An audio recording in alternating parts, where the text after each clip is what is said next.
ভালো আছো? আলহামদুলিল্লাহ, খুব ভালো আছি। তাহলে এখন কি কাজ করো? এখন মাস্টারি করতেছি। মাস্টারি? হুম। মাস্টারি মানে বুঝলাম না।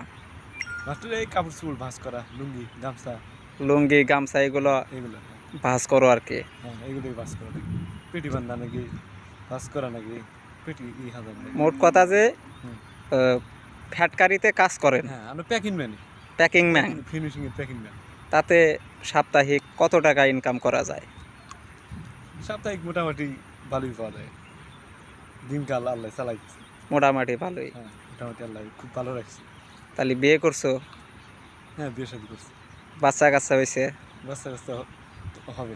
হবে ইনশাল্লাহ। ইনশাআল্লাহ। আল্লাহর কাছে দোয়া রইল, আল্লাহর কাছে দোয়া করি। বাচ্চা কাচ্চা জানে হয়। বাচ্চা কাচ্চা জানে হয়। তাহলে তো ভালোই একটা ইনকাম হ্যাঁ, মোটামুটি আসে। মোটামুটি আগের চাইতে মোটামুটি ভালোই আছে আর কি, ইনশাআল্লাহ। আর একটা বিষয় হচ্ছে, যারা বেকার মানে হ্যাঁ, স্কুলে পড়াশোনা করেছে, হ্যাঁ, দেখা যাচ্ছে যে চাকরি পায় না। হ্যাঁ।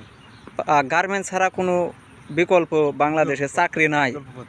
তো গার্মেন্টসও তাদের চাকরি পাওয়া উদ্দেশ্যে খুব তোমার টাফ কি ব্যাপার। বলার আছে? তাদের উদ্দেশ্যে তাদের উদ্দেশ্যে আমি বলতে চাই যে অলস সময় নষ্ট না করে সময় কাজে লাগানো, ছোট থেকে কাজে লাগানো দরকার। যে কোনো পড়াশোনার পাশাপাশি মানে পড়াশোনার ছোটবেলা পাশাপাশি। থেকেই হ্যাঁ, পড়াশোনার পাশাপাশি কাজ করতে কাজ হবে। করতে হবে। যে কোনো যে কাজ, কোনো কাজ। সেটা পড়ার ফাঁকে ফাঁকে যতটুকু সময় পাওয়া যায় কাজে খাটাইতে হবে।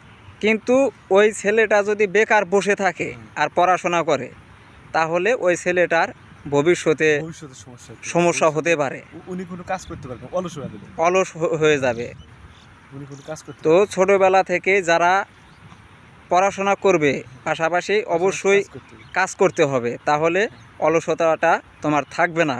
পড়াশোনাটা একটু চালিয়ে যেতে হবে, পাশাপাশি একটু কাজ করা শুধু দরকার। যে অন্যের কাজ করতে হবে তা না, তাই না, নিজেরও কাজ, নিজেরও অনেক কাজ আছে। যেমন হ্যাঁ, ছোট। বাড়িতে বাবা মার হ্যাঁ, জমি জমা থাকলে হ্যাঁ, আবাদ বসতের আবার সাথে বসে লেগে থাকা, ক্ষেত খামারে কাজ ক্ষেত করা, খামারে কাজ করলে, প্লাস যেরকম সবজি টবজি চাষ সবজি আছে, টবজি মাছ চাষ, চাষ হাঁস আছে, মুরগি, হাঁস মুরগি আছে, মাছ চাষ, ফলে ফল বিভিন্ন ফল আছে, এগুলো তারপরে মশলা জাতীয় চাষ অনেক আছে, অনেক অনেক কিছু চাষ আছে, অনেক কর্ম কিছু আছে, করা যায়। কর্ম অনেক করা কিছু লাগবে। করা যায়।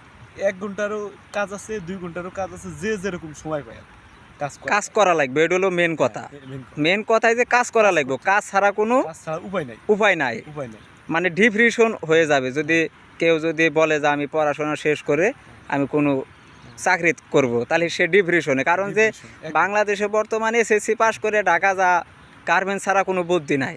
আর গার্মেন্টস হলো গার্মেন্টসও খুবই চাকরি পাওয়া স্টাফ ব্যাপার। স্টাফ। আমাদের দেশের মধ্যে আর কি গার্মেন্টসে চাকরি পাওয়া খুব টাফ ব্যাপার।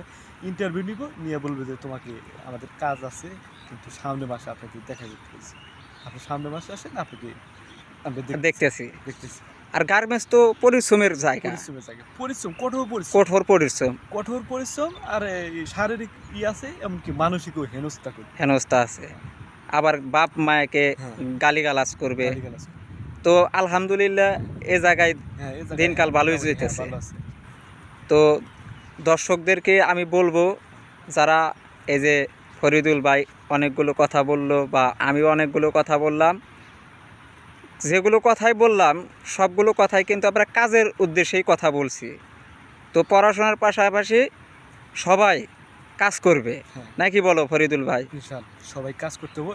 হাত দুটা মনে করো যে কাজে লাগাইতে হবে। কাজে লাগাইতে হাত হবে, দুটা অলস বেকার মানে না থেকে সবাই কাজ করে। কাজ করা লাগবে। কাজ করলে আপনার ভাগ্যের উন্নয়ন হবে, দেশের উন্নয়ন, দেশের উন্নয়ন, সবার উন্নয়ন, আপনার পরিবারের উন্নয়ন হবো, পরিবারের সাপোর্ট হবে, সবারই উন্নয়ন। বাবা মায়ের একটু সাপোর্ট হ্যাঁ, হবে, যতটুকু হেল্প করা যায়। পাশাপাশি নিজের একটু আর্থিক একটু থাকলো, নিজের সচ্ছলতা একটু, হ্যাঁ, থাকলো। সচ্ছলতা আসবে।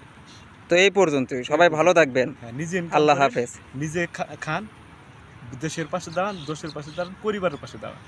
সবাইকে হ্যাঁ, ধন্যবাদ। সবাইকে ধন্যবাদ। আসসালামু আলাইকুম।